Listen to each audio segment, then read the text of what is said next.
Hi guys, welcome to my channel. Today I'm going to show you guys how to knit. So I'm using this yarn. It's a level 4 weight and it requires 5mm needles, but you can use whichever yarn and needles you prefer. Just make sure it matches with the label on the yarn. I'm using round needles here, and as you can see, they are 5mm needles. Okay, now without further ado, let's get started. So first thing I'm gonna do is show you how to make a slip knot, and if you don't know how to do that, that's perfect.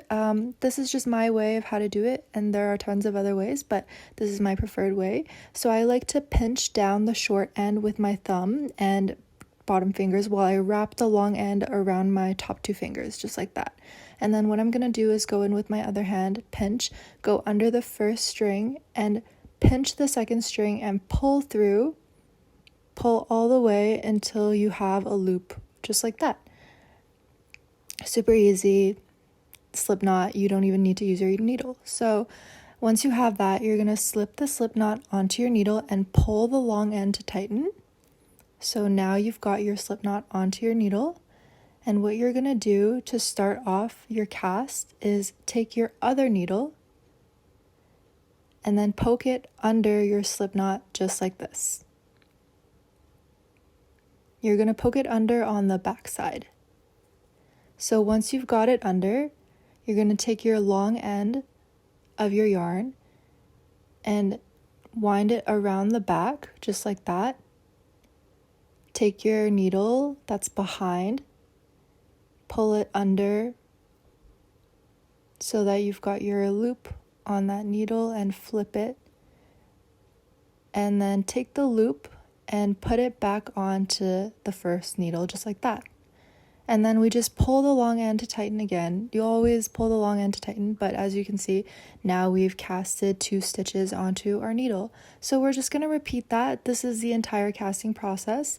You just poke into the back, wind your yarn around, poke your needle through again, and then wind it or put the loop back onto the needle, and now you have 3 loops or 3 stitches onto your needle. And you just repeat until you get however stitches you need for your project. The first cast is always going to be shorter than the actual project, so just make sure you know. If you're following a pattern, it should be easy, but if you're just freehanding, just make sure you know that the first cast is going to be very, very short. So I wouldn't judge my length based on the first cast, just so you know. It'll pretty much double in size. But yeah, so I'm making 10 stitches right here to go on my needle. And then I'm going to show you guys how to continue from there. So I'm just going to do it a few more times that you can see. So I poke through the back, yarn around over, and then bring the needle through, bring the loop back onto the other needle, poke through the back.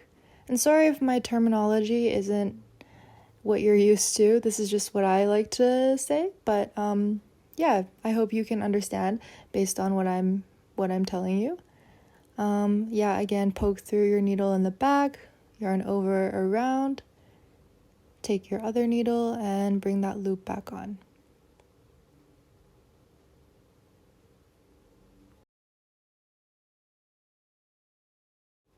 Okay, so now I have my chain of 10 right here. What I'm gonna do to start the new row is do the exact same thing, yarn over, and instead of putting the loop back on the first needle, I'm gonna take it off completely. So as you can see here, I'm pushing the yarn up so that the yarn can be replaced onto the other needle. So poking through the back, yarn over, and then loop under, taking the loop off. So that's how you start a new row, and you're just going to continue to do that for as many rows as you need for your project. But yeah, it's basically the same thing over and over again. This is called the knit stitch, and if you continue to do this for all your rows, what you're going to get is called a garter stitch.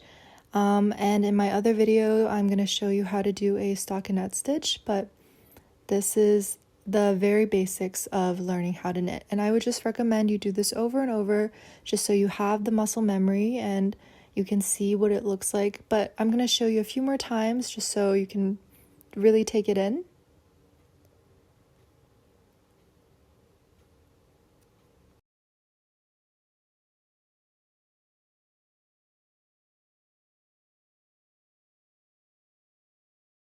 And there you have it. And you just continue from here on out. But see how it really grows?